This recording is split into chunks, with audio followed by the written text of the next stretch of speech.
Welcome to AP today news. Srikakulam rowdy షీటర్లో పరివర్తన కావాలి. తెలుసో తెలియక చేస్తున్న తప్పుల వల్ల సమాజంలో రౌడీ షీటర్లుగా ముద్రపడిన యువకులలో పరివర్తన రావాలని, ఇప్పటికైనా వారి నడవడికలో మార్పు రావాలని 2వ పట్టణ సర్కిల్ ఇన్స్పెక్టర్ ఉమా మహేశ్వరరావు అన్నారు. సోమవారం పోలీస్ స్టేషన్లో పట్టణంలోని రౌడీ షీటర్లందరినీ అవగాహన కల్పించేందుకు అవగాహన కార్యక్రమం నిర్వహించారు.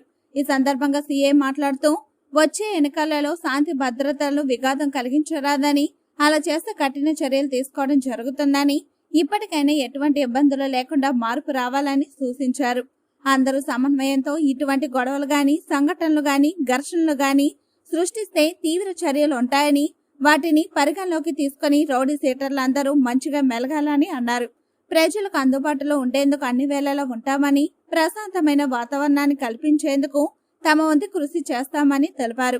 అవగాహన కార్యక్రమంలో ఎస్ఐ హరికృష్ణ, పోలీస్ సిబ్బంది పాల్గొన్నారు.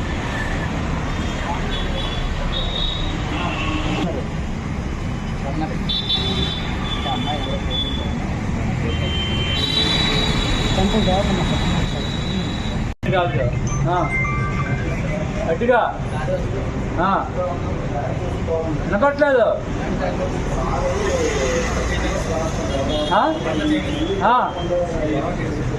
ఏం గొడవ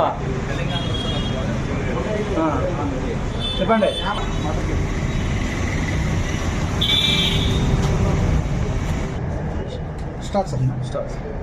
అందరికి నమస్కారం అండి. నా పేరు జి ఉమామేశ్వరరావు. నేను విశాఖపట్నం సిటీ నుంచి వదిలేయి శ్రీకాకుళం 2 టౌన్ సిఏగా బాధ్యతలు స్వీకరించాను. ఈ శ్రీకాకుళం పట్టణంలో జరుగుతున్న చట్ట వ్యతిరేక కార్యక్రమాలని, అట్లైన అసాంఘిక కార్యక్రమాలని ఏమైనా ఉంటే వాటిని గట్టిగా వాటి మీద చర్యలు తీసుకుంటాను. అట్లాగే ఈ శ్రీకాకుళం పట్టణంలో అందరూ కూడా శాంతి కాముకులు, పబ్లిక్ కూడా శాంతి కాముకులు. వాళ్ళు ఎప్పుడైనా పోలీస్ స్టేషన్కి వచ్చి వాళ్ళకి ఎటువంటి ఇబ్బంది అయినా సరే, వాళ్ళకి జరిగినా అన్యాయం జరిగినా వాళ్ళకి ఎప్పుడూ కూడా అందుబాటులో ఉంటాను. ప్రజలతో మమేకమై పనిచేస్తాను. అలాగే ఎటువంటి అసాంఘిక కార్యక్రమం వాటి మీద గట్టిగా వ్యతిరేకంగా వాటితో పనిచేస్తాం వాటి మీద.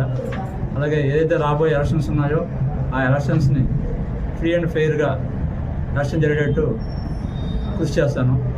Thank you sir. ఇప్పుడు ఈ అవగాహన కల్పించడం కోసం కొంతమంది ఒడిశాకు తీసుకొచ్చారు కదా, వాళ్ళకి ఏం మెసేజ్ ఇచ్చారు? నెక్స్ట్ రాబోయే ఎలక్షన్లో ఎటువంటి చర్యలు తీసుకోవాలి?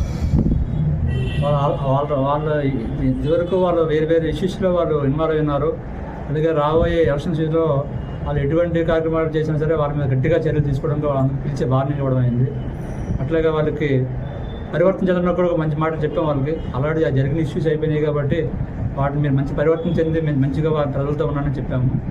రాబోయే ఎలక్షన్స్లో వాళ్ళు ఎటువంటి అసహాయ కార్యక్రమాలు జరగకుండా ఉండడం కోసం వాళ్ళ మీద గట్టిగా చెప్పడం జరిగింది.